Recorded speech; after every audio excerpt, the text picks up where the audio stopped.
As I mentioned, Dr. Boutet is here for the Q&A. You have your questions, you can type them and leave them in the chat, or you can raise your hand and we will take you in order. All right, so Dr. Boutet, we have questions from many different individuals, and I can start. The first question on the list is, how does one do the food allergy tests you spoke about in your last presentation on radical treatments? Person goes on to say, I have some foods that don't agree with me, and I was keeping a food diary, but it would be good to know specifically what I should avoid.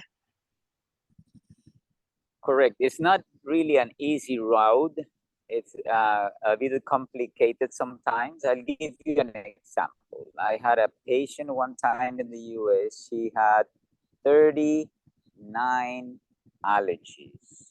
Some people don't call it allergies. Some people call it food reactions. Your immune system reacts to the food when it is absorbed in your body. For example, you eat corn, and the corn protein goes in, and then your body reacts to the corn protein, and it gets inflammation on the joints or so on. Could be. Either way you call it, your body is not well by eating that item. You call it allergy, you call it food reaction, no problem. The point is, it's an immunoglobulin G. There are different immunoglobulins. We have the GAME. That's why we call it the GAME immunoglobulins. GAME, GAME.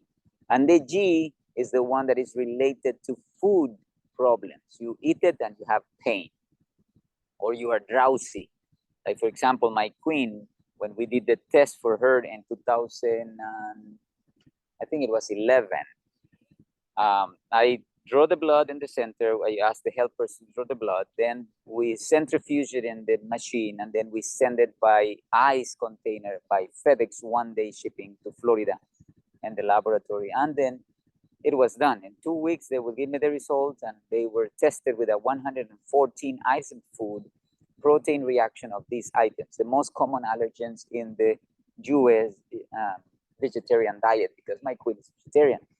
So we did the test for blueberries, apples. We actually did the test for non-vegetarian because it included blueberries. The vegetarian test did not include blueberries, so we ate blueberries, so we wanted to know if she was reacting to blueberries. So anyway, she came up allergic to bananas. And we knew that was one because whenever she ate bananas in 2012, she will feel so drowsy, not able to wake up. I will call her, hey, honey, voila. She will not wake up. Anyway, with this patient of 39 allergies, how can you define all of them or find them easily? It's not easy. That's why this test, immunoglobulin G testing, it is very important because you can see the sensitivity of the body. You can see +1, +2, +3, +4, whatever the reaction is on your body, they give you a list, and then you can avoid them. And they give you a list of things you can eat. Because of course, if you don't know what to eat, what are you going to do? So they suggest, you can eat this, you can eat that, you can eat this, you can eat that, in terms of fruit, in terms of carbohydrates or nuts or whatever. My queen was allergic to almonds. I was allergic to corn, and I knew it. I had done it myself in another way, avoiding corn, avoiding rice, avoiding beans, avoiding soy or soy products. So I was able to determine that whenever I will kneel down and I will have a discomfort on my toe, whenever I stopped the corn, it went away. When I ate it again, it came back. I stopped it again, it went away, and then I ate it again and came back. So I was really sure it was corn. When I did the test, it came out on the test. I was reacting to corn. So I know it's a very, very good testing. Now, the only problem is that test is not easy to find.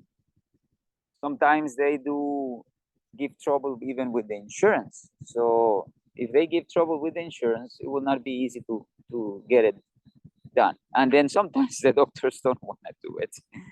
You have to convince them to see, hey, I need this, but Anyway, I can tell you, if I was there, I would just send it to you, because I know many people have problems with diet. And the point is this: nowadays, foods are not the same as when old agriculture used to be done. Today, with the chemicals, with the chemical preservation, using mercury for dipping the wheat to be preserved, then you have some mercury in your body after that. All those things are against us.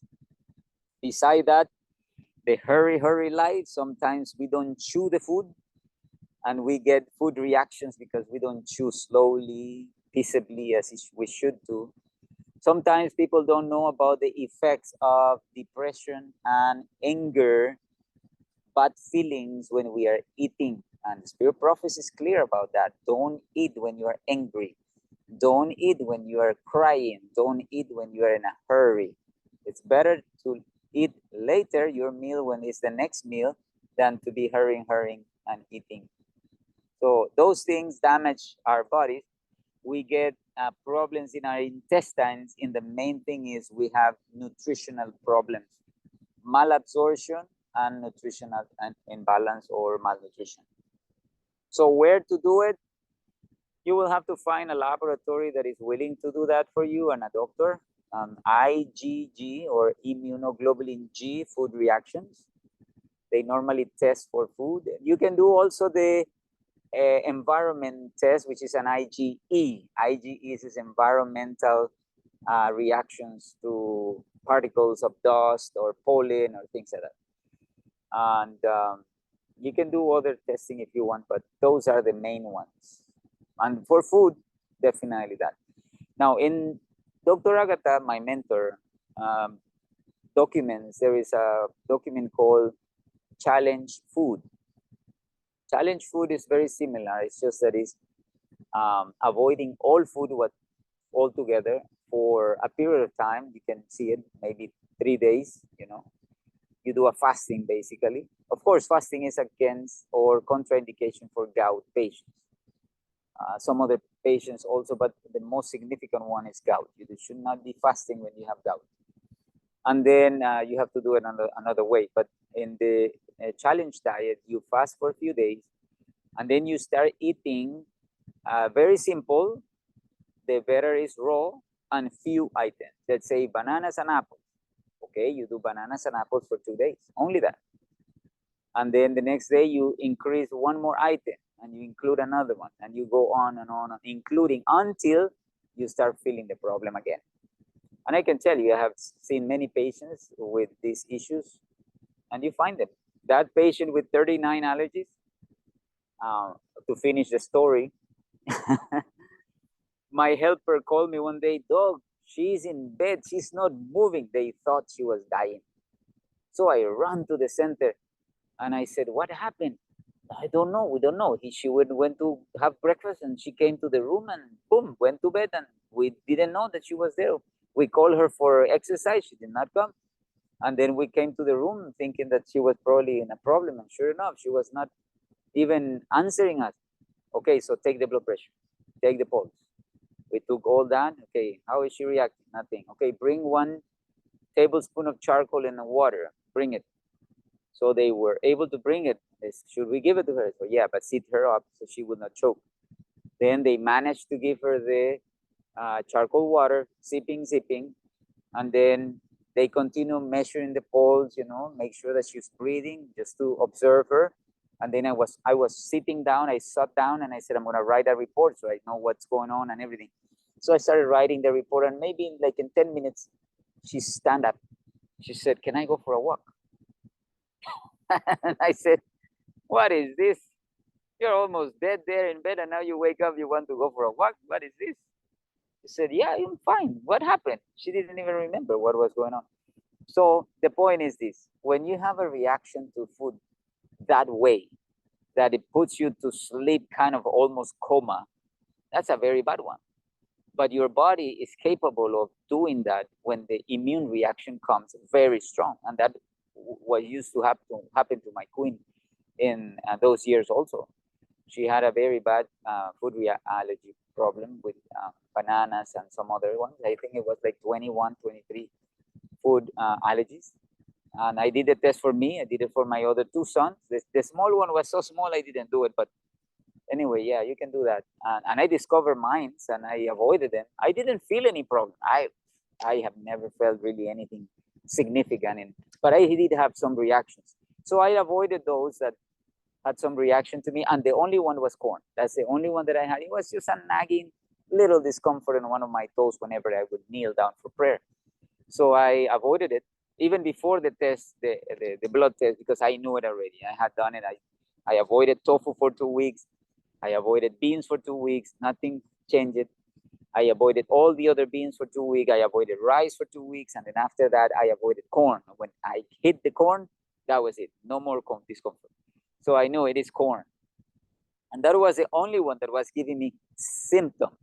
Now pay attention to this. You may react to +1 to one item of food. Doesn't mean that you are sick with it. You may not have symptoms with that. And that may be okay eating it once in a while. But if you know it, you can avoid it and the sensitivity will go down. This is what we call desensitization. The body gets desensitized to that item of food because the body will react sometimes to items of food depending on our problem. Something in the environment may have triggered the immune system to react. Now, let me explain something else that I did one time when I had the reaction to coconut. One time I developed a reaction to coconut and I avoided it for 2 years. Now, for this one particularly, what I did is I was here in the Philippines already. And I asked my children, you know, when we were having the meal, I said to Kevin, my firstborn, give me a piece of coconut from your plate. Because I didn't want to take a whole bunch of coconut from the plate and the common the family. So I will ask him, give me a piece, just a small piece. Then I will eat, I will chew it on it, I will chew on it, I will not swallow it. Even the liquid is forming in the mouth, I will spit it out after 5 minutes. They are recommending 5 to 15 minutes and doing this procedure. And that habit, that practice, will help the saliva to recognize the coconut in a better way so that it will not be reacting into the body. And you have to do it several weeks or several times for you to be able to develop that or desensitize the body, I should say it better. And I did it for several times. I asked the next time my daughter, Kayla, you give me a piece of coconut. Then I will chew it. I will get the juice out, everything out, rinse my mouth, and then continue eating. And this practice helped me also to desensitize from coconut. And I can eat coconut from that time up to now. I don't have any problem of immune reaction to the coconut anymore. So you can desensitize some of the elements like that. And the way that this lab does it is they give you the list of what you have to avoid, and they say avoid it for 6 months. And they even say if you don't get better, we give you your money back. That's how professional their laboratory is, you know. And I can tell you, I have seen that, and it is very good. Now in the Philippines, there is a laboratory here that does that test. I know it's very expensive, but they can do it here in the Philippines. In other countries, I am not sure. You need to find out. But the way to find it is ask for a laboratory that can do immunoglobulin G food reaction test. I hope this answered the question. Thank you very much. You're welcome. Let's move on to question number 2. And by the way, for those of you who just joined us, if you have a question, you can write them and you can post them. You can type them and post them in the chat, or you can raise your hand and you can actually ask the doctor. If you prefer to ask the question, you can do so by raising your hand.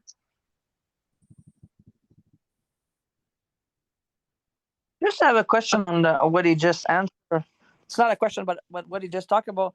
Is it okay that you would write or tell us a list of the most things that people are allergic to, like banana, almond, and corn? Yeah, I wrote down those 3, but what else could very popular that people are allergic to?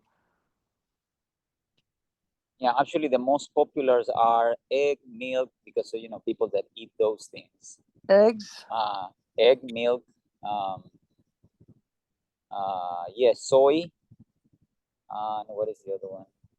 Anyway, I have the list and the document. I can send it to you also in the elimination challenge diet. And but yeah, those are the most common ones. In terms of vegetables, I will say wheat is the next. Yeah, wheat is the Oh, next. that's right. Thank you. Or You're Dr. welcome. Kilman, you can maybe post it in the chat so everybody can have access to it. Okay, The Yeah. document we spoke about. sure. All right, we have more questions. And question number 2. Based on your presentation today, someone asked if the room is not totally dark, will wearing an eye mask help? Okay, talking Where do you see the? about sleep and Yeah. melatonin production. Yes. Yes, we need to be in darkness to be able to produce melatonin. See it this way. As you see the sun, when the sun, we are turning around the sun, basically what we say is the sun goes on the west side. As the sun is going down, the light is dimming down. When it's coming back, the light is now coming up more. This is not a switch on, switch off mechanism. So the darkness will be going low and then disappearing again. You know, light is coming on. So the idea is it's a gradual production until you get to the peak time, which is around 2 a.m. in the morning, which is the darkest. So the point is, the darker the room is, the better. How dark can you make it? We don't know. The point is this: even your skin sends the light. So still goes through your skin, even if you have the face mask. So the safest thing is not have a face mask. That's the best you can do. That's the best you can do. You cannot turn off the lights. Well, what can you do? Lights in the streets. Well, or people around that have lights, neighbors or whatever. That's why country living is the best thing. You don't have neighbors to turn on lights. And don't build your house nearby the next property. You put your house in the middle of the property, so you're far away from lights from other people and so on. You know, you have to be careful with those things. And I have learned my lesson myself with those things. I built a house one time near the border of the property, and then somebody else built a house just nearby, and he was a smoker, a chain smoker. So you can imagine the problem we had after that. We left the place. I couldn't do anything. Nobody could do anything, not even the police. So nothing. No way. You cannot live there. Anyway, so yes, going back to the melatonin, you have to make sure the room is dark, but having lights on will even affect the melatonin formation. Even your skin will absorb it. So you have to be careful. The best thing is no light. That's why the Spirit Prophet says in one quote, I have it, I can send it to you, when recommending schools to have lights off during the night. Ellen G. White said, 9 past 30, all lights should be extinguished. So we need to be careful. That's the command, but we understand now why that command is given. It really affects our life. It increases breast cancer, increases colon cancer. That's why medical practitioners, nurses, and all people that works in night shifts have more cancer of the breast and more cancer of the colon. It affects the immune system. We need to be careful. Thank you for that answer. Next question. Is there a way of supplementing vitamin D? All right, that's a hard one. Well, you know, if you heard my presentation regarding that, vitamin D3, the sources, supplement sources are lanolin, and they call it vegan. Lanolin is the grease on the hair of the sheep, which is not vegan. It's just by law given a name of vegan, according to man, but not by God. And it is fat from animals. Leviticus 3:17 says we should not eat the grease, the fat of an animal. So for me, that's a no-no. At least for me, that's against the Bible, against God's guidelines. The next source of vitamin D3 is fish. And you name it, they combine fish fats. They combine one but unclean or clean, whatever it is. Even if it's clean, it's still fat. concentrated from fish, which it goes in the same category of Leviticus 3:17. Even if it's clean, I don't think it is biblically correct.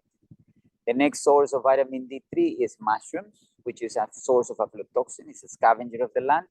I don't think it's healthy. Aflatoxin is the biggest research product that have more money in research of cancer today. So I don't think God intended it that we would eat mushrooms. You know, as always I say, people fight about this. I'm not fighting. This is what I recommend. You study it. If you find something different, good for you, but I don't recommend it. It's a scavenger. It's not a plant. It's not an animal. It produces cholesterol. That's why you get vitamin D3 from it, because it's not a plant. It cannot be a plant. If it has cholesterol, it's not a plant.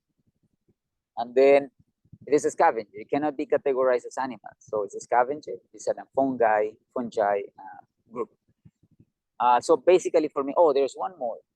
There's one more thing that is coming up now, being more popular, and that is the tanning bed. It's not really new, but it has more popularity now.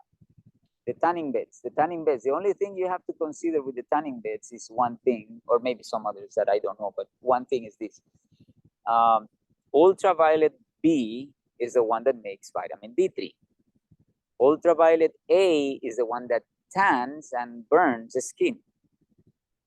Ultraviolet B, has a range of waves from 297 to 309. Those are the nanometers of wavelength that produce vitamin D3. So if the tanning bed has a bulb to produce ultraviolet B, you have to make sure it is within the range of 297 to 309 nanometers of wavelength. If it doesn't have that specification of electrical power, it's not going to produce vitamin D3. Now, normally the new beds are fulfilling that desire. So most of the time you don't have much problem. They're becoming more popular. But before I testify of this, in the US, there were some tanning beds that were not producing that wavelength. So you were buying as helping vitamin D3 and they were not. You just have to be careful. Now, that is what I know. I don't know about side effects. I don't know about electrical pollutions, the effects in the body, if it's really the best or not.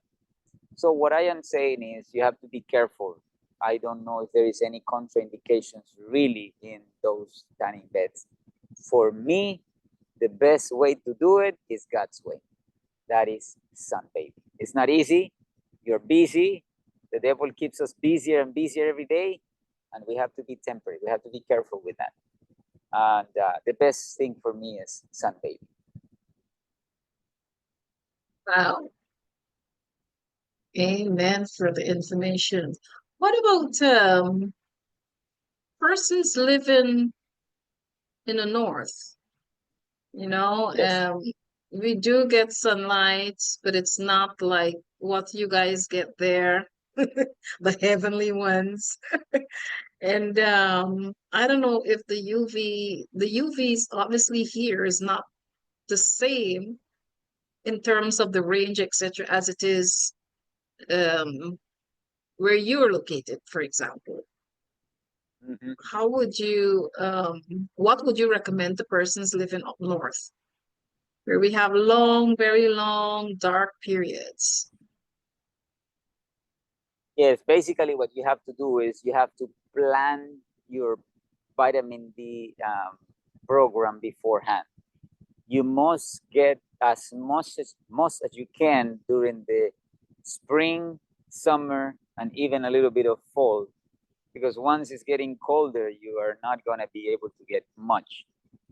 But you have to make plan that those months you are able to do as much sunbathing as you can. I did it myself when I was in the US, 2009, 2012. And I normally will test my vitamin D to make sure every 6 months that I was doing the right thing or not. The first year, 2009, 2010, I tested it and I did not raise anything. Why? Because I was bathing with water after the sunbathing time, and that kills the production of vitamin D3, destroys everything. So you wasted your time. I did it. I wasted my whole year, and when I did my blood test, no benefit. I did not raise my vitamin D3. But once I did it correctly, you know, I did not bathe with water. I just had a towel hanging on the place, and when I finished, I just dry my sweat, put on my clothes, and when I would go to the office to work in UG Pines, you know, for the patients and so on, I will put my jacket on, my good pants, and even my white coat on top, so I will not be cold at all. Because if you go into an environment where your body becomes cold, the whole sunbathing is done. So the next year, I raised it from 18 that I was to 35, and so on the next year. So I know it can be done. It's just that you have to determine yourself to have that time during the days at the best time to do it, and you know, be temperate. Keep that time for that. I used to answer patients and, you know, friends on the sunbathing, so I will use the time wisely, not waste it there, because you will think, oh, I'm wasting my time here. Well, it's not really wasting, but it is hard to think to use, you know, 40 minutes. For example, my color of skin, Hispanic, is for 40 minutes a day. So once I do 25, 35, and then I get to 40, I do 40 every day, every day, every day. As long as I am doing it every day, I keep 40.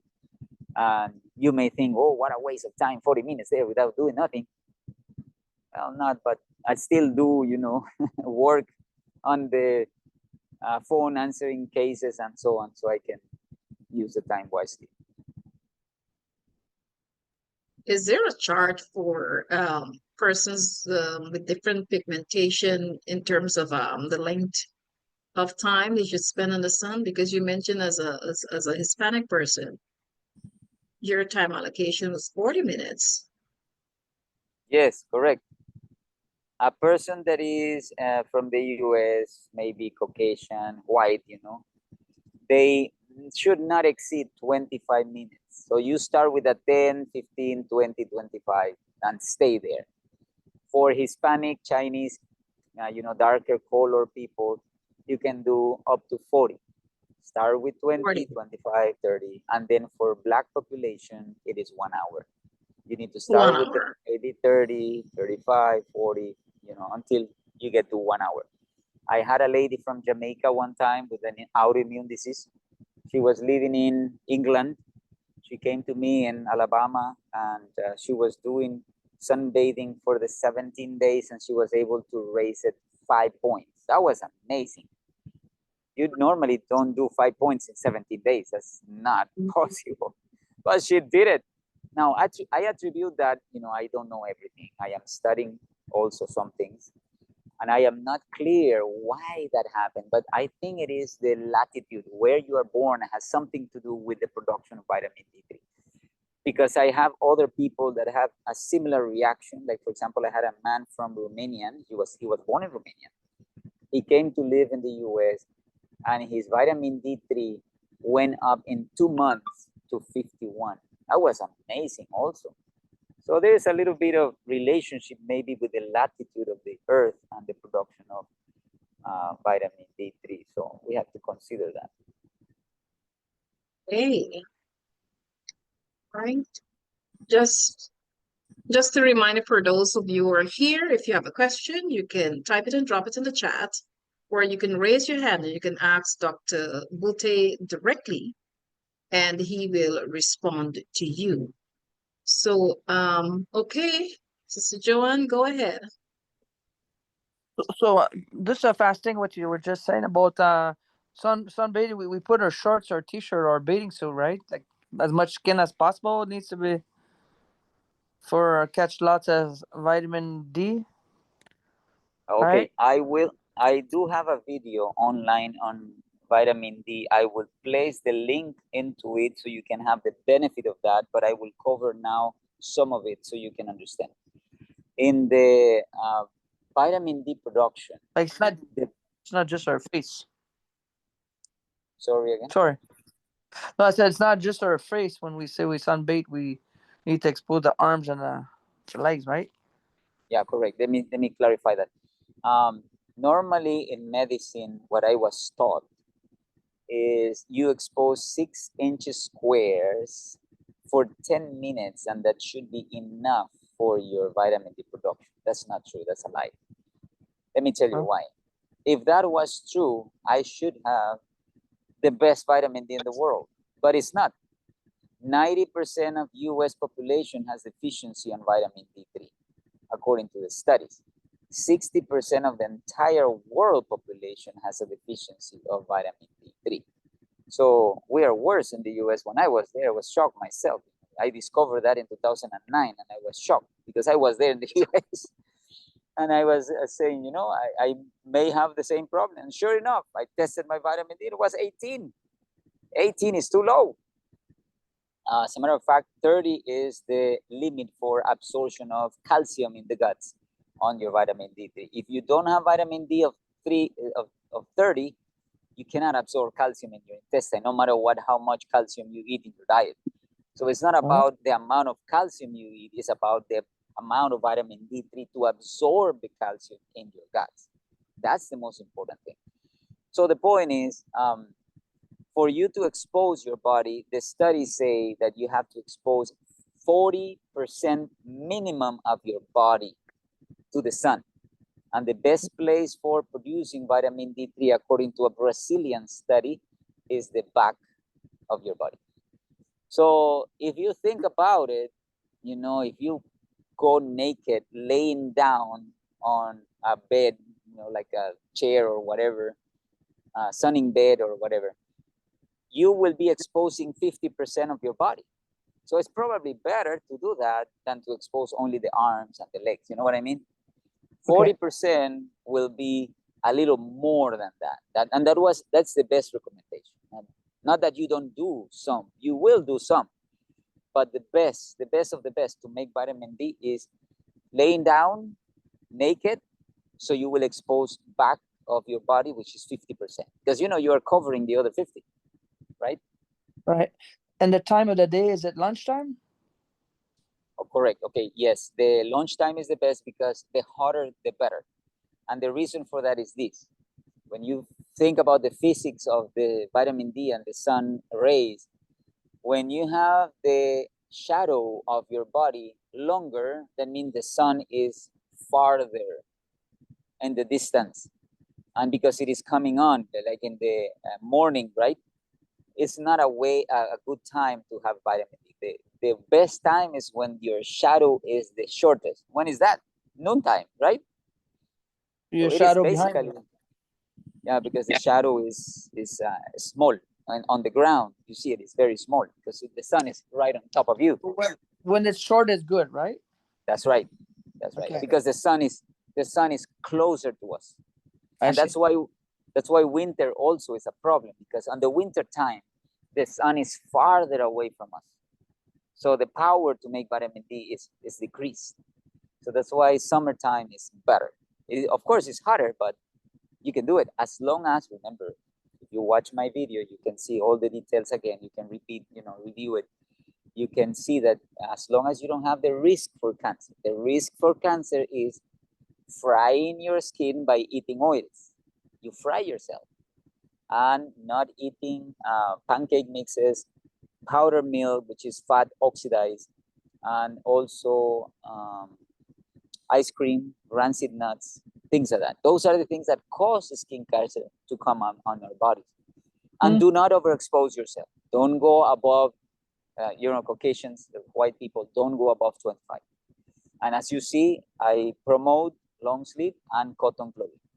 Especially on hot days when the sun is really hot, don't use any polyester. Please, if you're gonna go in the garden, don't use polyester.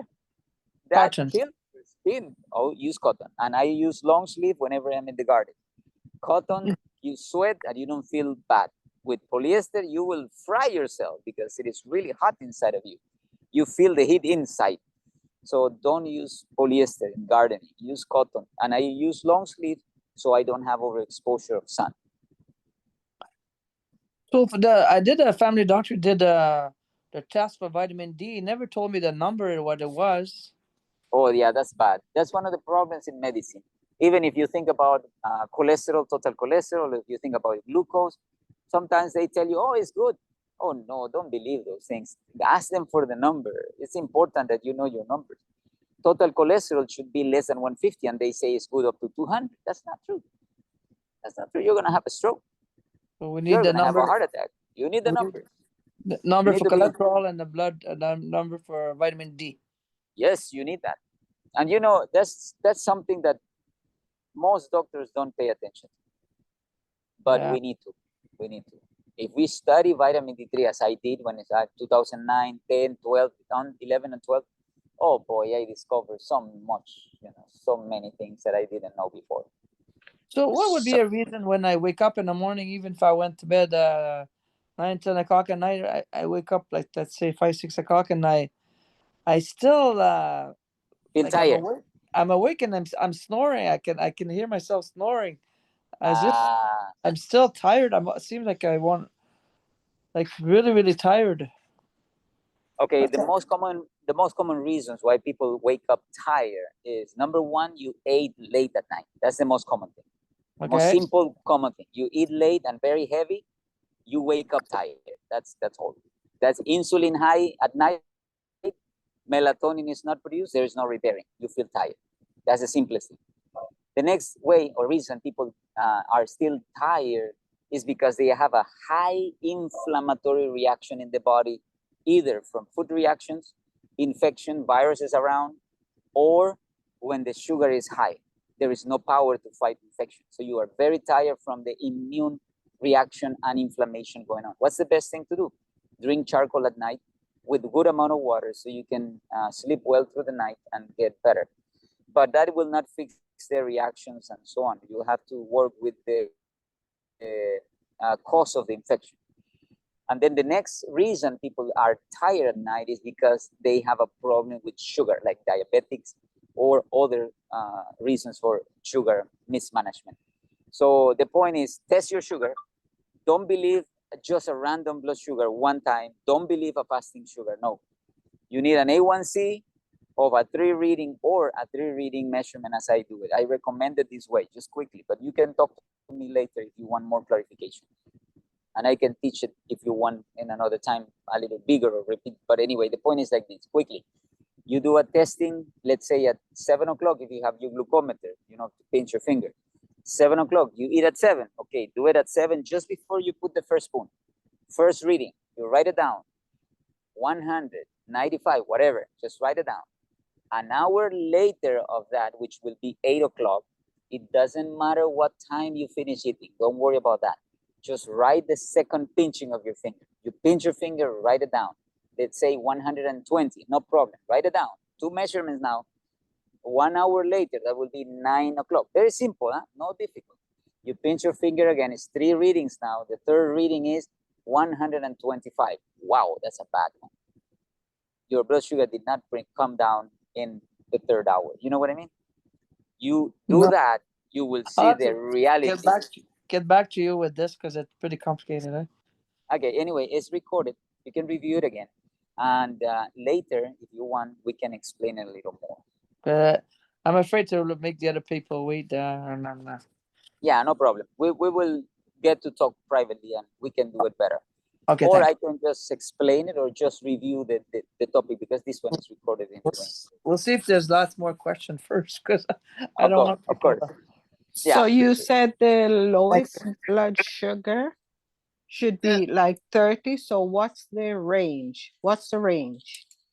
For the not A1C? The blood sugar, not the blood sugar, the vitamin D3. Oh, vitamin D3, the good ranges. Okay, look.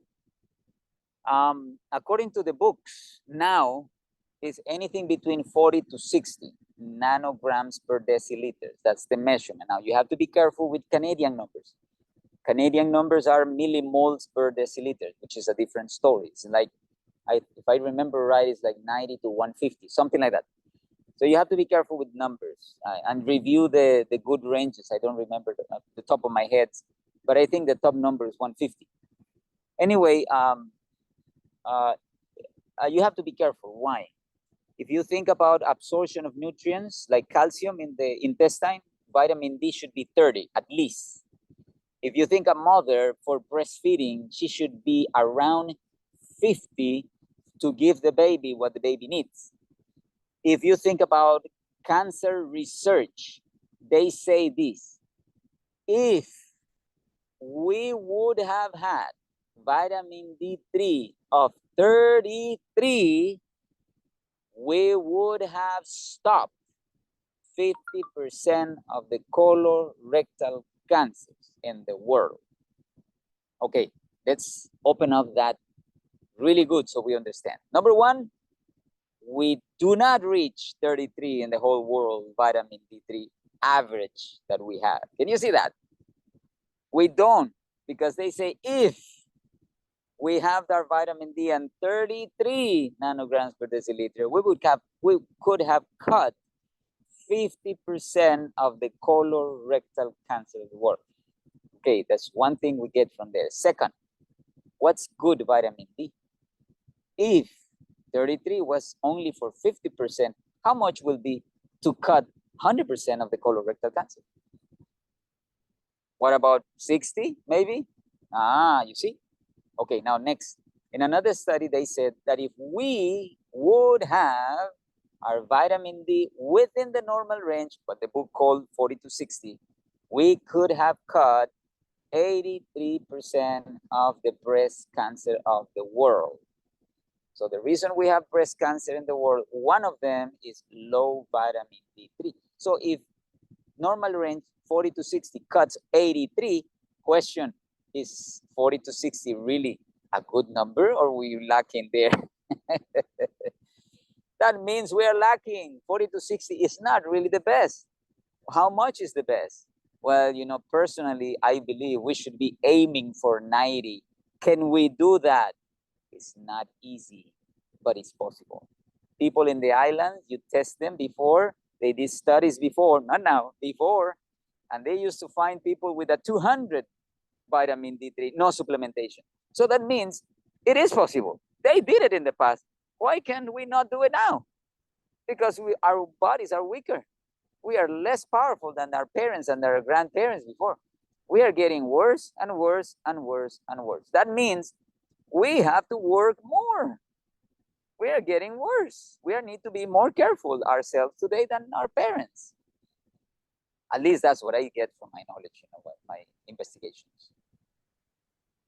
Thank you. Thank you so very much. I have seen Hope, your hand was raised. You will take your question and then we will move on to Marian.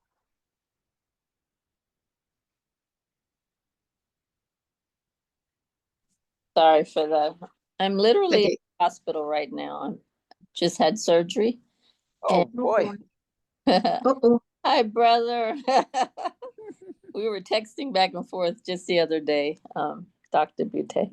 So I'm literally in the hospital right now. I had surgery for a hip replacement. And one of the difficulties I had was bleeding out from the bone. It was more than usual, but not in excess that it was shocking, my doctor said. But what I had difficulty with was my hemoglobin, we can't get it up. It went from 6.5 to 7.0. They wanted to see it at 10. And my blood pressure is always low. So I'm getting notes from friends, eat beets, eat, certain things that help with the blood. And, when I think about diet, we go through a series of things that we eat, but we don't always consistently eat beets, for instance. Correct. So now that I'm in this situation, I'm going to be going home tomorrow. I think they'll let me go because they were not with this situation. I was low energy, dizzy, and they couldn't get my blood numbers up, my hemoglobin up. So naturally, we want to speak to our doctors here. So what did you recommend for maintaining a better hemoglobin and blood pressure? Okay, the things that you have to consider right now because you're coming off surgery is, are they giving you any anticoagulant medications like warfarin or things like that? No anticoagulants? What's the If name? You, warfarin. I don't know what that does. Anyway, you can go through the medications and you can send me the list. Okay. Then I can review it. Because what you need to be careful is if you have some kind of medication that is anticoagulant, that may be some of the causes of bleeding out. Most of the time, that's a side effect of the medication. They want you to have a good thin blood so you don't have clots forming, but then at the same time, you can be bleeding out. You know what I mean? Okay. You have to be careful with that. Yeah. We don't have to. They gave me 2 blood transfusions and they were considering a third one. Yeah. So I know. I understand that. But the other thing, if you're going home, if you don't have any of those medications that are going to be controversial or problematic, you can use turmeric. Turmeric is one of the simplest things. Why? Turmeric is anticoagulant. It means it doesn't allow clots to form. Okay. And it also anti-hemorrhagic. I use it when I have an extraction tooth. You know, I do extractions because I help my twin. She's a dentist. And then when there is a person that is bleeding too much, you cannot see where to put the instruments to do the extraction. You just put turmeric and powder into it and it stops the bleeding. You clean it and then you can go in, you see well the tooth and you do it. When I do circumcisions, I cut and I do the sutures. I put turmeric around. I don't use anything else. That's good enough. They don't use any sugar, no junk food, and they don't have any infection. 0 infection rate. So when I'm taking the turmeric though, am I drinking that? Yeah, you can drink it, you can eat it, or you can, if you have the root, or you can just make it a tea. Either way. When you make it a tea, do you add honey or dates? Well, you can if you need. You can do that if you need. The only thing on my concern, especially on the treatments for anemia, is if your sugar is high or you have problem with sugar, because one of the things that is good for anemia also is molasses. Okay. Raisins. Got a note from no sugar to medicine and then exactly molasses. Okay. Yeah, if you have no problem with your sugar, your A1C is good, your fasting sugars are good, your 3 readings of sugar are good, either way that you can test it, if they are good, and then you don't have that feeling of hunger and thirsty and urinating a lot, signs of problem with sugar, then you can go ahead and use molasses. Raisins, they are very good for raising your hemoglobin. Okay. And the next thing that I recommend that if you have it, I don't know if you have it, will be papaya leaves, or you have this plant called Coleus for scoling. Coleus for scoling. Never heard of that plant. Yeah, that plant is used for thyroid diseases. Very common in the supplements and natural supplements. It's called Coleus for scoling. But just ask me privately. I will send you the details, to remind me. So I will send you the details. I will write it down for you also in case you need to see it in written. Okay. All right. I also and I will, and I'm the one who put the information about thyroid. Correct. I'll get, unless there's somebody else that needs to hear it directly, I can get it from you later. But I had 2 friends on the same day invite me to lunch and then dinner, and both of them had thyroid, and they just were sharing with me. And I was shocked because I said, Lord, what is this? So, maybe to advocate for them. Correct. There are 2 types of thyroid issues, right? Many, actually, many. Yes, definitely. But it can be even combined. You can have even hyper with hypothyroidism together, according to some doctors and some endocrinologists that I have read books from them. Okay. Oh, it's possible. It's possible. Yeah. Yeah, I think the eye is leaking, watering all the time, weight gain, and very slow response I've seen on that one. Yeah, hypo or hyperthyroid. Okay. But that's in the general. There can be some little difference in the types of hyper. But in general, there are 2, hypo or hyperthyroidism. And what is the plant you mentioned that is beneficial for that? Coleus for scoling. Coleus for scoling. I will write it down. Okay. Thank you so much. Thanks for here. You're welcome. Thank you for your question and thank you for your answer.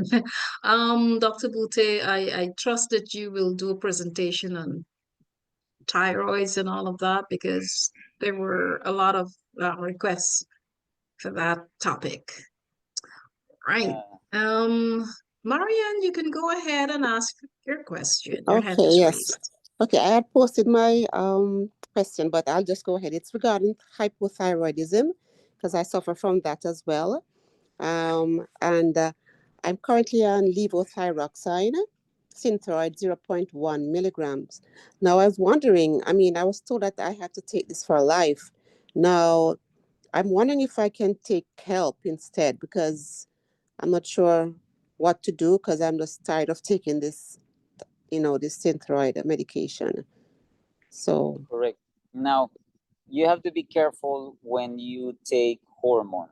Like, for example, patients using insulin, it's a hormone. Patients taking melatonin, it's a hormone. Levothyroxine is a hormone. Anytime you take a hormone inside your body, it works like this. You have a child and you tell him, oh, you don't do anything. I do everything for you. He doesn't wash dishes. He doesn't do anything at home. One day he's 10 years old. You said, you go and wash dishes. No, I don't do that anymore. You told me not to do it, so I'm lazy. I don't do it. And they don't want to do it. Your body becomes that way. Once you teach your thyroid, you are going to put levothyroxine in it. It doesn't do it anymore.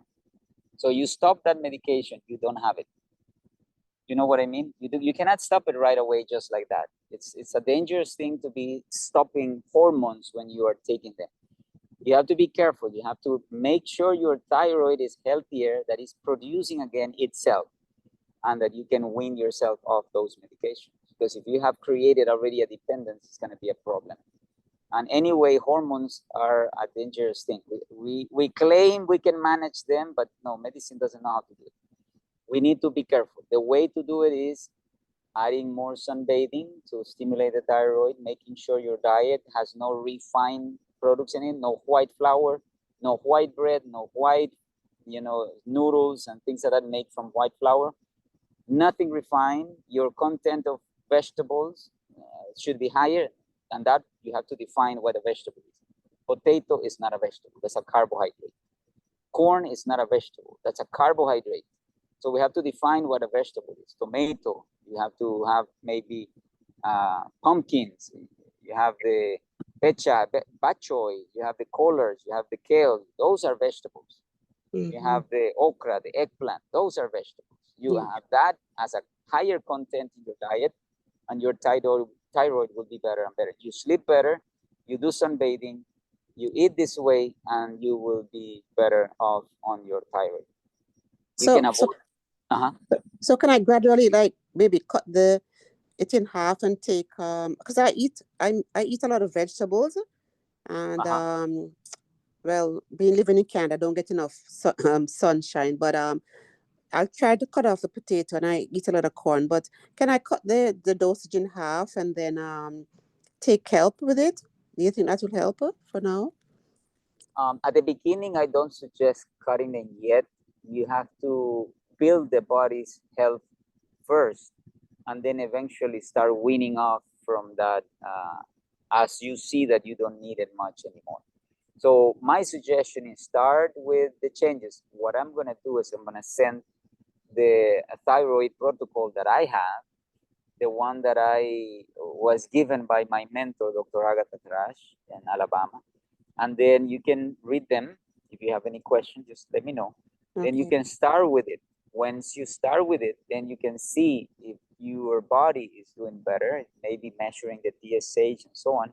And then you can start cutting it to see how the body will react, that it will make again more of the thyroid as the thyroid is healing. You need to do hot compresses or cold compresses. Some people call it cold compresses, but it's basically putting a water wet towel around the neck, not too high, just in the lower part, and then you wrap it with a plastic, not too tight, just enough to keep it, and then you sleep with that. That's also very good for it. The other one is using eggplant. You slices You make it slices and then you put it around the thyroid area and you sleep with that. That's another way. Or you can do a combination of two. You have the eggplant and then you have the wet cloth around the neck called compresses, and then you can sleep with it. And both of them will be helpful for thyroid. There is an expensive way of doing it, and that is poultice with almonds. That's a very expensive one. You rather eat it, right? Anyway, but eating eggplant and eating almonds also is good for the iodine, natural iodine. In the Philippines, I use the bananas. There are different kinds of banana here. That's a blessing of the Philippines, and I recommend using the skin of it because it is good. In the US, other things that are good for iodine is definitely the kelp, although you have to be careful with the kelp because kelp or seaweeds, they normally stimulate the thyroid if you use it in a small amount. If you use too much, it actually slows down the thyroid. Okay. So in cases of hyperthyroidism, which is very active thyroid, you can eat plenty of the kelp, but you don't do plenty of kelp with hypothyroidism. It will kill the thyroid. Okay, thank you. Thank you so much. You're welcome. You're welcome. Thank you very much. We have Sister Veronica. Go ahead. You have your hand raised. So if you can read my second question afterwards, but here's the first one so that I can mute my line and you guys can hear well. It's interesting everybody's talking about the thyroid and you asked for the thyroid session. But Dr. Boutet, my mom is 91, and about 2 years ago, they said that she had hyperthyroidism. And what they said was that the medication to treat hyperthyroidism is, I'll say, for lack of better words, more toxic than the medication to treat hypothyroidism. So they gave her radioactive iodine, which now made her medically have hypothyroidism. And she is on levothyroxine once, levothyroxine, I want to say 0.75 milligrams. She is stable on that dose. And, of course, I asked the doctors anything she can eat, anything natural. And they say, no, no, no. This is the same thing that your body makes. It's just making the amount that my mom needs. That's what they said. But I just heard what you said to the other person, the analogy that basically if you keep doing that, then it's never going to work on its own. Because my mom is 91 and my mother does have other conditions. She has osteoporosis and varicose veins. But she's on everything is a natural supplement except for her bone medicine, which is alendronate that she takes once a week.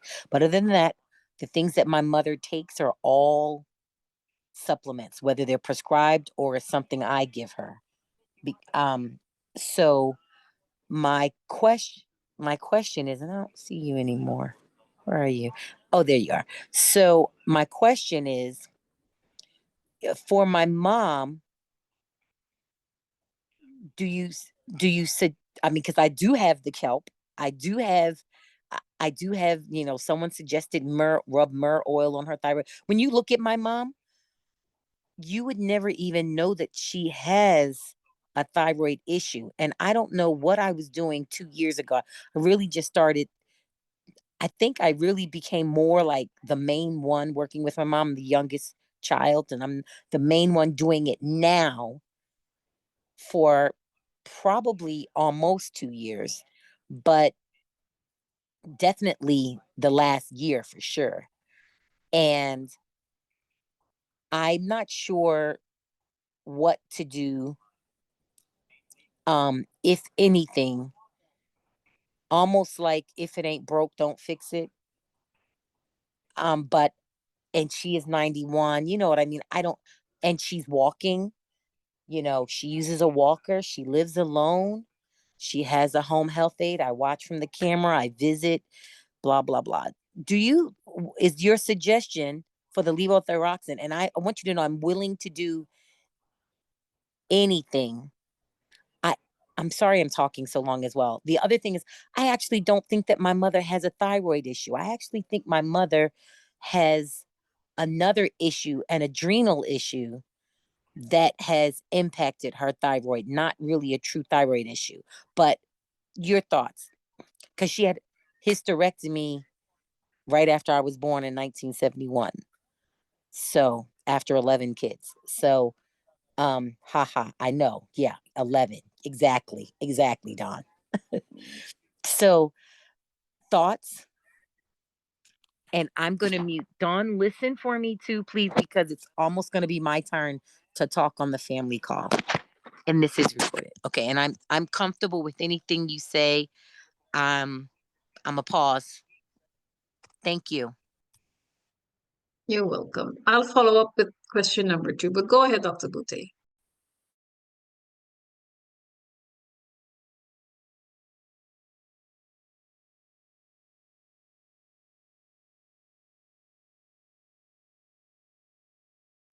You're on mute, doctor. Sorry, I don't know how this happened. Let me see. Okay. Yes, definitely it's a difficult topic because she's 91 now. It's hard to know how many more years she would be living. But yeah, when they did the procedure for the thyroid basically was almost destroyed because they're destroying the cells to avoid the hyper. And then once the cells are destroyed, the thyroid is almost killed. There's few cells left. Then they give the thyroid hormones to keep you alive because without the hormones you cannot live. And because men think that they can do it, they have done it without thinking that we may not be doing the right thing. But anyway, and they decide that there is a cause for all diseases, and we need to. When there is hyperthyroidism, it's an autoimmune disease. Our immune system is destroying the thyroid. The thyroid is reacting, and we need to find the cause. It's not just destroying the thyroid to fix it. Anyway, the point is this. We can start working with the hypothyroid to see if there is any good formation of thyroid hormone again in that thyroid leftover cells. If we can reach a point where the production is good enough, she may be able to avoid the medication and then go on, but we don't know. We have to be testing the TSH to see that she's doing better. But I can send you the protocol so you can start doing some changes there and then see what you can do. Thank you. Yes, sleeping and sunbathing is very important. Actually, in the Spirit of Prophecy, we find in relation to thyroid that God says those that take care of the elderly has to know that as they age, they lose vigor, and therefore they need more sunshine than others. And that tells you how important it is for the Lord that we do exposure to the sun so we can keep our vitality. And that talks about thyroid and other things. Vitamin D3 is included in it. Thank you very much. What happens to us in the north where we have to really be covered? Friday it was minus 53. Yes, that's why when I was in the US and it was cold, of course you don't do vitamin D those days, but as soon as summer comes, spring come, I was ready to do sunbathing. I had my solarium, 40 minutes naked under the sun, and just do it all that time to be able to store for the winter time, Okay. All right, yes. And Veronica had question number 2. I'll just follow up with it. It is there a natural appetite suppressant? Appetite suppressant, there are some things that may help. And the best thing I think is fiber. Why? Because fiber is the one that stretches the receptors in the stomach, so you feel satisfied. If you add more fiber to your diet, you will have many benefits. So for example, if you read Dr. John Clark's book on encyclopedia on natural remedies, in the chapter diabetes, they find that including 1 cup of wheat bran or 1 cup of whatever for the bread recipe, you can actually decrease the diabetic problem just by adding fiber. And in the same way, it will help with appetite because it makes you feel satisfied. That's one thing. Now, there are other things that may work as a appetite suppressant, but nothing better than studying the physiology of the body. The reason, okay, let me give you an example. You know, we are taught in our society, eat whatever you want, kind of. There is no control of how much calcium I'm eating in my diet, you know, how much fat I need, how much protein I need, how much carbohydrate. No. It tastes good, eat it. That's it. And that's a bad thing. We were not taught properly in how to eat. And my main thing right now is 2017 on this way, especially with cancer patients, is when God revealed to me a text in the Spirit of Prophecy in the Consistent Diets and Food 273.3 regarding the fats. When you think about fats, people eat as much as they want. You name it. A person says, oh, I like almonds, and they have a bag in their car and they drive for 2 hours. They are just nibbling on the almonds, nibbling on the almonds. And that's a bad thing. God says actually never do it. He said it. CD 273.3. So if God said it, it's because it is wrong. It is wrong to eat almonds alone. You have to eat it combined with other things. And then the other one is, after that, it says, do not eat so much, a large proportion of it. So how much is a large proportion? Then he answers right away. He says, 1/10 to 1/6 of the plate is enough. So the point is this: when you read the Word of God and you see what he says about it, and you understand it in your mind, you can set your mind, I am not gonna overeat on nuts. You see the point?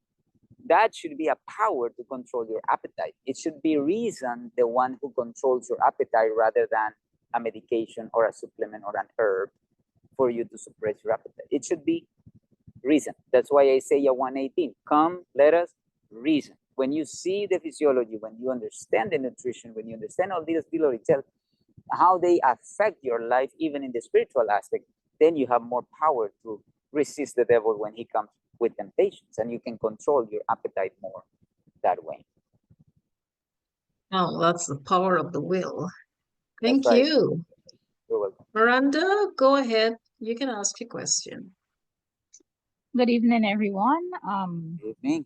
Dr. Boutet, I would like to know. Well, I have psoriasis, and I'm not Miranda, Sister Donna. I'm Amanda. Well, we are both using the same device. Anyhow, doctor, I would like to know if psoriasis can affect the internal organs. I Oh, have psoriasis about like for 7 years now, whoa. and I noticed that, well, since my mom died, this is 2 years. Like since she died, it never really go in much, and it never came out like flare out a lot either. For at this moment here, this moment it is out, and every time like I forget my health, it like I get a lot of different symptoms with it, because I would trace, every time my monthly to come, and I would trace it. And to me, every time it flare out, it like comes with a different symptoms. This time here, it is very uncomfortable, as in my skin feel like really dry. Like if my skin is covered, it don't feel like that. But if it is exposed, like my hand and so, it would feel like that, very dry, and like it want to burst. And oh, what else? Uh, it's kind of feeling painy like, and things like that. Mhm. So I would like to know. Well, I'm using turmeric, I'm using um a lot of turmeric, and I'm using the moringa leaf in and Mhm. out. Um, However, for processed food, I would normally use right now, I would say is peanut butter, but Mhm. not like, like I want to eat it and I craving for it and anything like that. But for processed food, that's the only thing that I'm eating. I don't eat meat. I don't use dairy. So I'm just, letting you know where I'm at right now. I'm on Mhm. medication right now though. Mhm. Methotrexate, 2.5 gram. Yes, I'm on that. I would normally have to use an ointment too, but it's like for months I'm not using it. It's a tropical steroid ointment. Um, so I'm Mhm. not on that. And when I use that, however, I can't go in the sun. And I know Uh-huh. Uh-huh. sunlight is the one of the remedy for it, but I don't know if it's my stress level or whatever that even though would when I'm not on it, I would try to go in the sun, cover up just to, not to cover up as don't get the sun, but to don't get sunburn or anything like that. But Uh-huh. I don't know if it's my stress level. I really think so because life right about now it's a bit stressful. So I don't know, but it's out for like since last year and it hasn't gone in. So I don't know. But I want to Mhm. know if it does any damage um internally. That's what I would like to know too. All Thank right. you. Sure. Well, definitely the body is affected when you have psoriasis. The reason is this. In our body, our skin, it's called an organ. It's not just a group of cells, it's called an organ. It's actually the biggest organ in our body.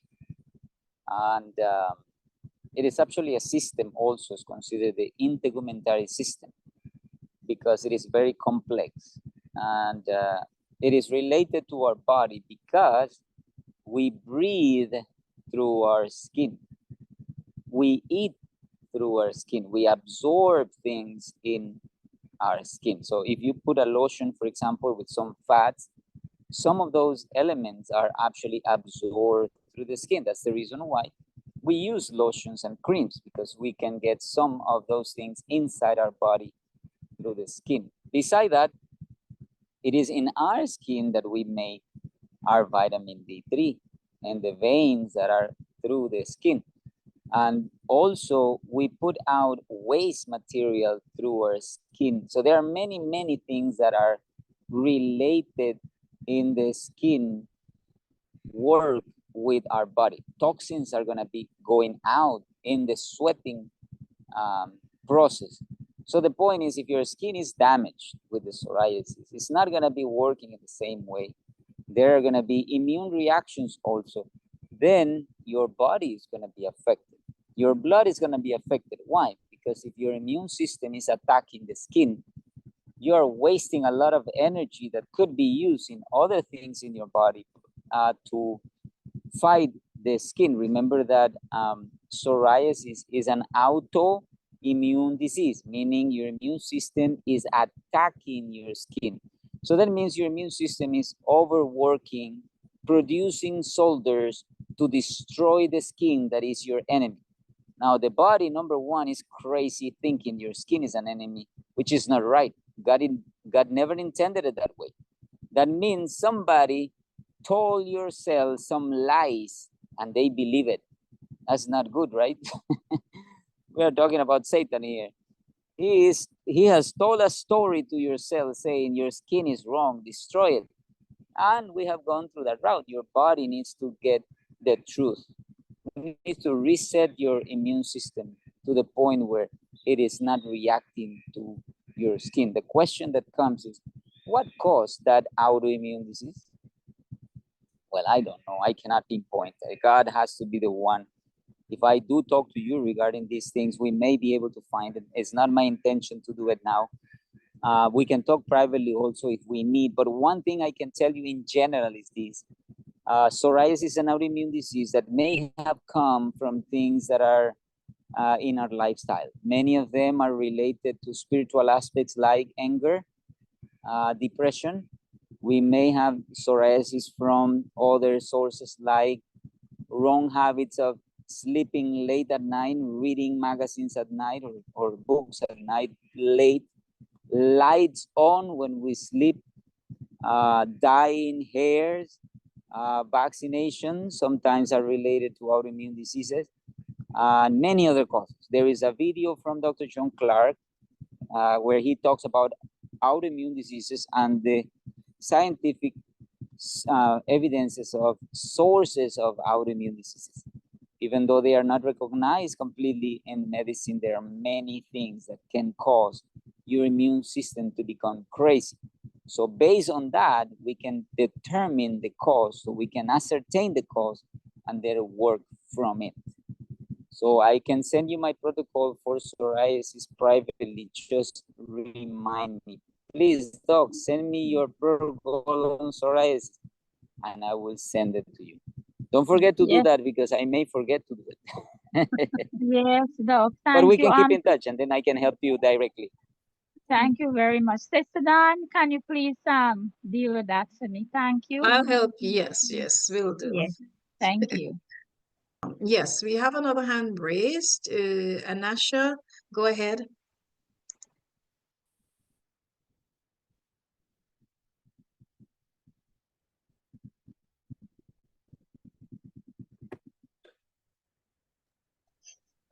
Yeah, good night.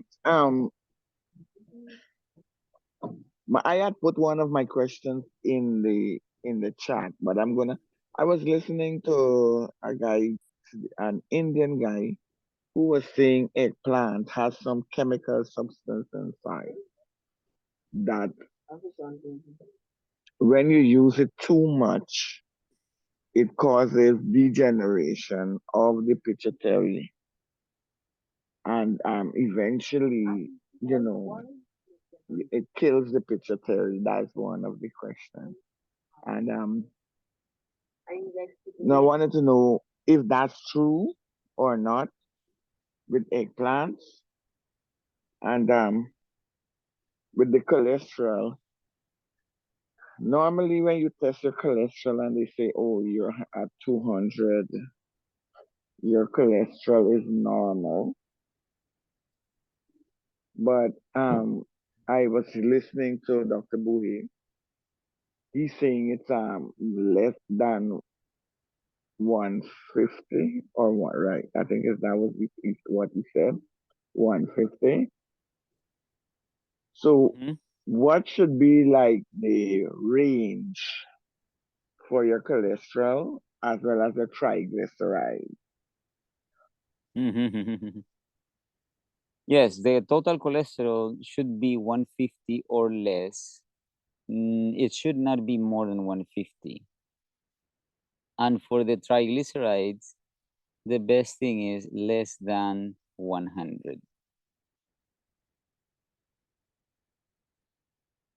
According to the labs, it can be up to 150, but those numbers are not really addressing the issue in terms of the diseases that people are having. Example, and this is my own experience, and this is not books, this is my own experience. When I was in Alabama, I used to ask patients, because they will come to me after a heart attack, and then I would say, do you have your laboratories of your cholesterol lipid profile when you went to the emergency room for that heart attack? He said, yes, here it is. Okay, let me see. Your cholesterol the day that you went for a heart attack to the ER was 187. 187. Okay, I'm just giving you a random number because I don't remember all of them. But one was like 190. The other one was like 175. 199, 100, and you name it. Most of them were within 150 to 200.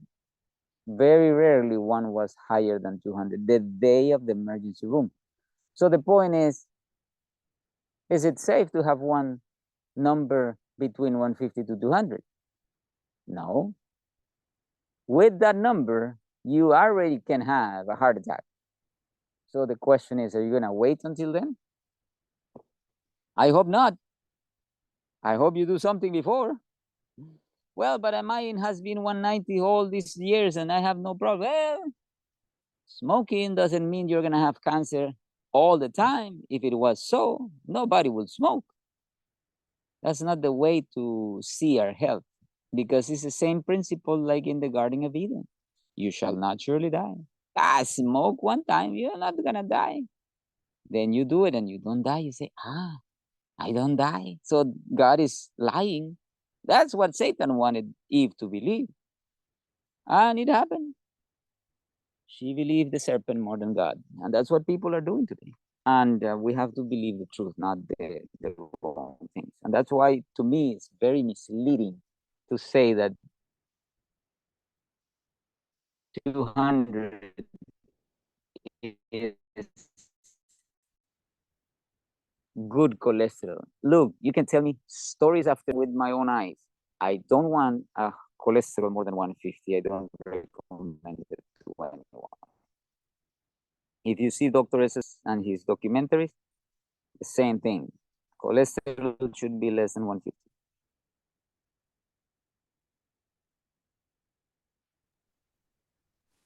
Hey, thank you very much. Dr. Boutet, there's a good one and the bad one. Is that the good one you're talking about? Or is it the bad one? Yeah. No, yeah, when we talk about cholesterol, we talk about total cholesterol, we talk about triglycerides, we talk about HDL, LDL, and in the labs, normally we include the VLDL, which is basically like a precursor of the LDL. So basically the point is these are the important ones. Total cholesterol tells you just the total, the whole thing, the whole picture. It should be 150. The triglycerides is an expression of how much fat you are eating in your diet or how much carbohydrate. Because if your carbohydrate intake is very high, it turns into triglycerides, therefore into fat to be a store. So if you're eating a lot of carbs, it will reflect on your triglycerides number, or too much fat. It will reflect on your triglycerides in general. If you're eating cholesterol from animals, which is the only source of cholesterol, animals, then your total cholesterol will be high. And then if we talk about the HDL and the LDL, this is how it works. LDL and HDL are called high density lipoprotein and low density lipoprotein. Lipo means fat. Protein is a protein. So it's a molecule that is a combination of a protein and a lipid or a fat. And it is like a little car where the fat goes in to travel through the blood. So think about the LDL and HDL like little cars that take the cholesterol wherever is needed. Example, let's say that you have to make estrogen in your ovaries. This is a female. If you have to make estrogen in your ovaries, the LDL takes the cholesterol from the body, let's say from the liver, which is the main storage point of cholesterol, and takes it to the ovaries. Now let's say that you have a 100 cars for LDL taking cholesterol to the ovary. Then the ovary says, but I just need 50. Why did you bring 100? Don't worry about that. Just let it float in the blood. That's what LDL does. Then the HDL says, hey, too much. Let's take it back to the liver so we can clean this mess here. But you only have 2 cars. When are they going to finish taking back and forth cholesterol from the ovary if it's only 2 cars? against the other 50. You see my point? So the HDL is cleaning, but it's too little. So what do you want with the HDL? To be little or to be higher? You want your HDL to be higher. You want your LDL to be lower, so it doesn't make a mess when they are producing, you know, the hormones and so on. So that's how we call it good and bad. It's just a little car taking the cholesterol wherever is needed. One lipid just floating in the blood, the other one has to clean. Well, you want your HDL higher. You actually want kind of a ratio 1-to-1. That's why when we talk about the ratio of LDL, HDL, you want to see that ratio as 1. So meaning, if the HDL is like 69 and you have an LDL of 70, that's kind of okay. Because one compensates with the other one, you know what I mean? But when the HDL is 30 and your LDL is like 89, wow, what a difference, no? You cannot work that way. That's why we call it bad, good and bad cholesterol. Now you understand it. Thank you for teaching us. Good You're teacher. welcome. You're Thank you so welcome. much. We have 3 questions to ask, but Mrs. Cheryl, your hand was raised for a long time. Your hand will be the last hand we'll take. You can ask a question, and then I have I 3 was more trying to questions that raise were my sent hand. in. Oh, you were okay. After Cheryl, we'll have you. Thank you. Good night. Okay. Good night, brother. I actually just written my question in the chat, but I'm gonna ask it anyhow. A couple years ago, I took antibiotic penicillin. And after taking it, I got this white, flaky, itchy, very itchy spot on my knees and under my feet. And it will not go in, but I try soaking my feet with garlic and apple cider vinegar and sort of cleaning, but it would not go away. I don't know what to do to make it go away. Is there a remedy that can help? On your feet, you said? Under my feet and a Under white your is here, white patches, and it's flaky. It's white on my knees and Oh, under. okay. Yeah, So it looks more like a fungus? I don't know. Maybe it is. So after I took the penicillin, I realized like couple weeks after I noticed it came out. It Penicillin, you said? yes, it's white. Penicillin is an antibiotic. Yes. Yeah. Yeah, one of the problems when taking antibiotics is that when you take antibiotics, you are going to kill bacteria and so on, but it may damage some areas of the body and then fungus can grow. And that's one of the problems we can face with that. So yes, we have to focus on giving your immune system some strength. And you can apply things like vinegar in the outside for sure, like in the feet or in the leg, if there is any one. But we have to address the sugar levels if there is any sugar problem, because sometimes if the sugar is high, fungus grow faster. If your intake of sugar also or sweet fruits is high, maybe that's another reason, especially if there is an intolerance with food. So we need to test it. Example, let's have a diet of only vegetables for 3 days and see how you do. And eat a lot of vegetables rather than carbs, because carbs turns into sugar. You remember that. If you eat, for example, a lot of rice and one slice of tomato, no, that's not gonna make it, because that's a lot of sugar for your body. Try to eat very many tomatoes and then 1 tablespoon of rice, let's say. No, I'm not saying that you have to go that drastic, but don't go so much onto the carbohydrates to make your sugar so high that it will stimulate also that your immune system will be low, and then the fungus takes over. The other thing is you can give some health to your liver. Maybe the antibiotic was too strong on them, and also will be your intestines. So sometimes it damages the intestines also. So what you can do is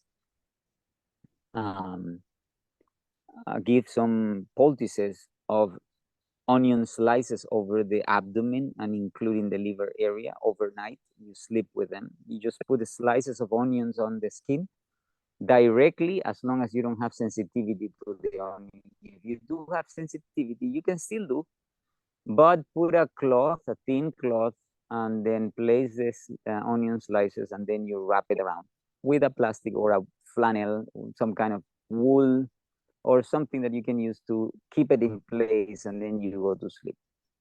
And then you can use also cabbage leaves. You can apply them on top of this onions, or just cabbage leaves alone and sleep with them. And in the morning, you just throw away that. You don't use it for cooking. That's not good anymore. It's not for cooking. The chicken like it. You can give it to the chicken, but don't cook it for you. And you can repeat that every day for a few days, a week or two, and see what happens.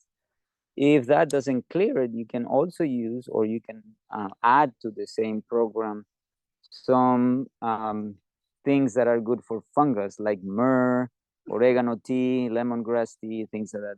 Even turmeric, it's also antifungal. So you can use it, drink some turmeric, and see how you do. You can drink some charcoal also, because if there is any toxins from the things that you were taking before, you will be able to absorb some of the toxins also. And the application of vinegar, there is a combination for nail fungus that I can send you. I think I have it written somewhere, but it is good for fungus using calendula, echinacea, vinegar, and what else was it? Garlic, I think. Anyway, I can send you the written formula. You can use it also to apply in the area. Thank you very much. Yes, I would appreciate if you can send the written formula indeed. So Evelyn, first question is, someone was asking how to feed my vegan elderly mother enough food to help her gain weight and stay within the health guidelines. How many times should she eat and when? They want to know if you have suggestions or recommendations. And says she will be eating mostly organic, freshly prepared food and beverages with a minimum of processed or ultra processed vegan food. Also, raw foods in forms that she can comfortably chew with dentures. So that's a Yes, the question main for you. concern with yes, the main concern with elderly is they cannot chew the food. And many times we don't understand well the effect and the benefit of mixing saliva with the food. And there is a lot of missing out when we don't do it. Now, for me, as I have studied the digestion and the saliva, to me, saliva is like the gospel also, because it is mixing of the identification system, to make sure that we have everything under control when the digestion is going on. So it's the same thing in the government of God. Everything has to be well controlled. So we miss out because there's more allergies when the body cannot identify the food that we are eating. That's one thing.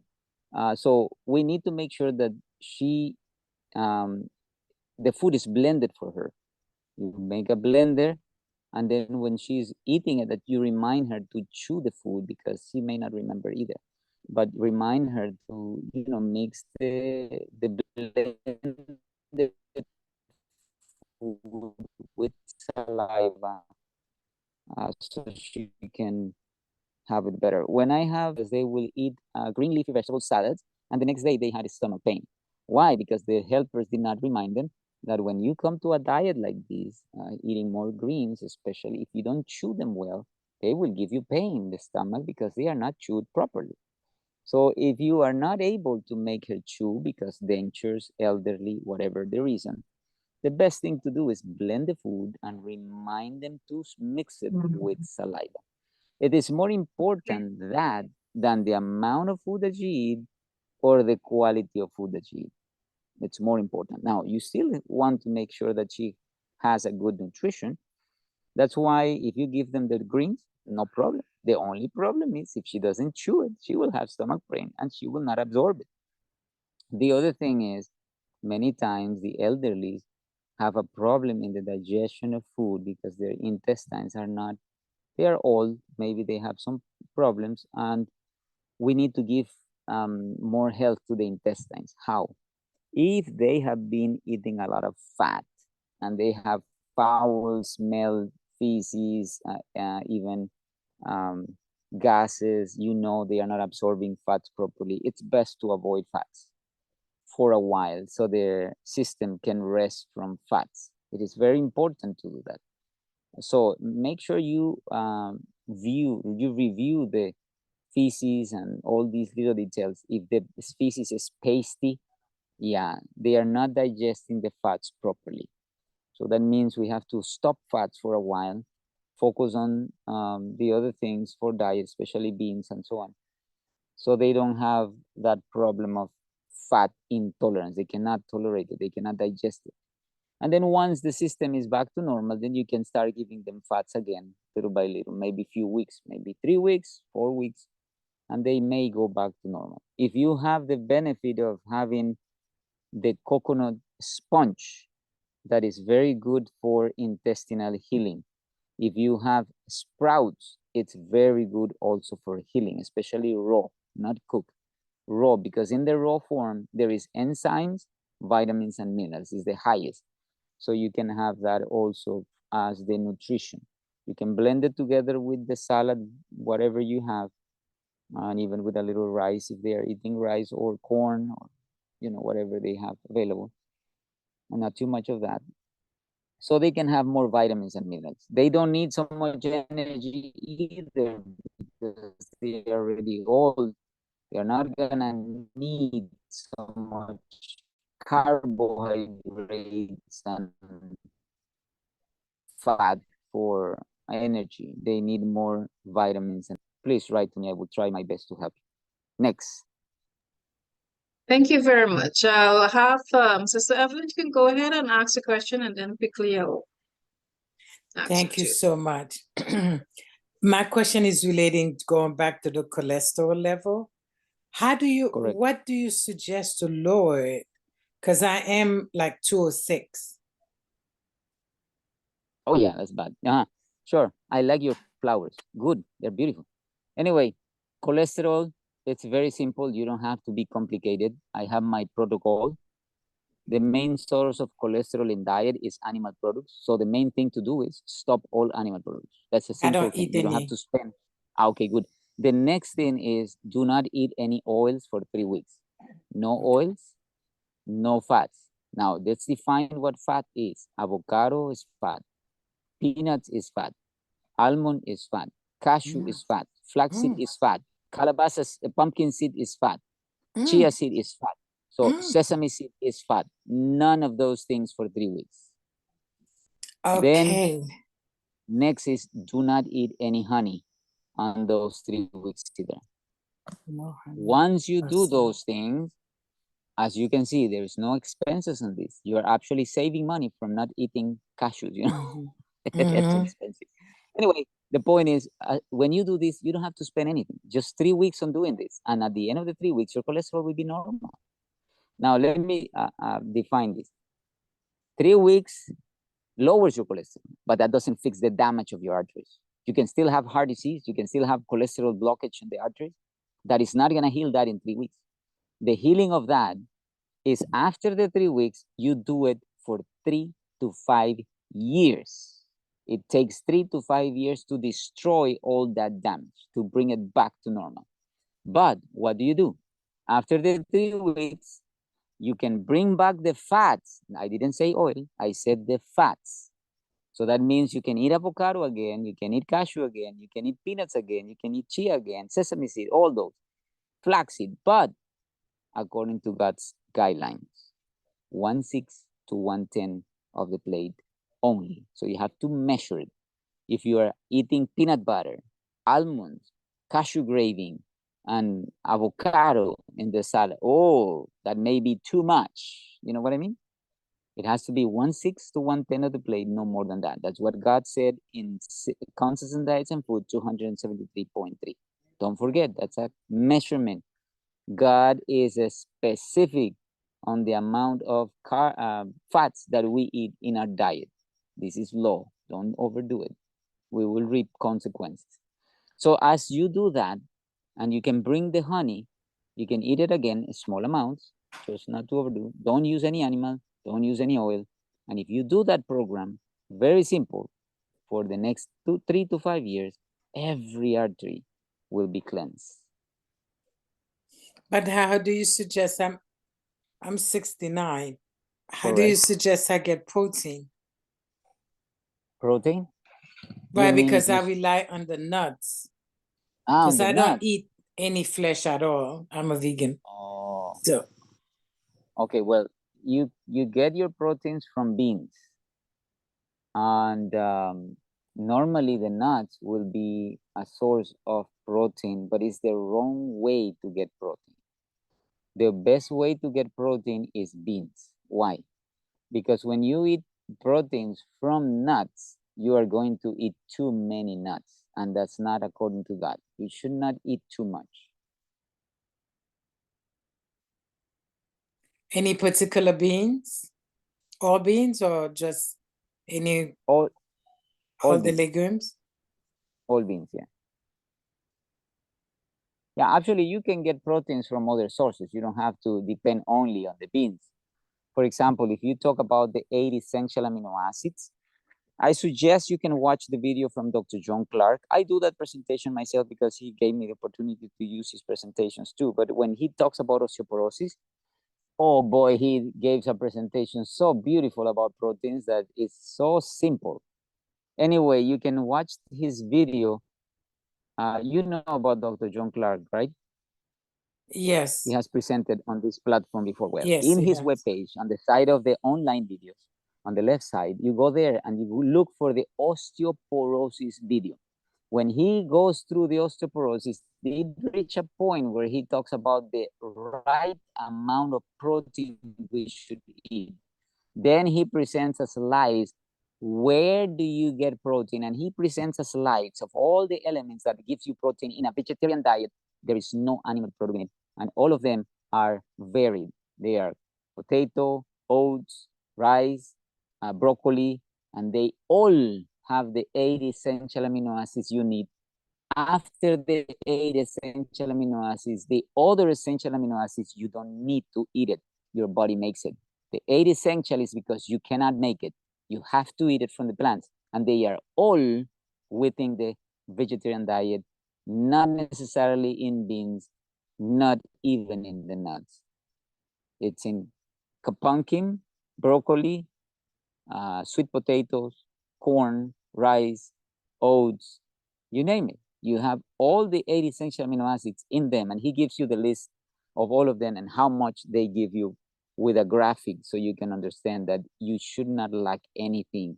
In fruits, grains, vegetables, beans, you have all the nutrients that you need. Thank you. Now I don't have to stay away from any fruits, right? You don't have to stay away from, what you said? Fruits. Fruits? Fruits? Like, no. Yes. Yeah, fruits, no. All vegetables are fine.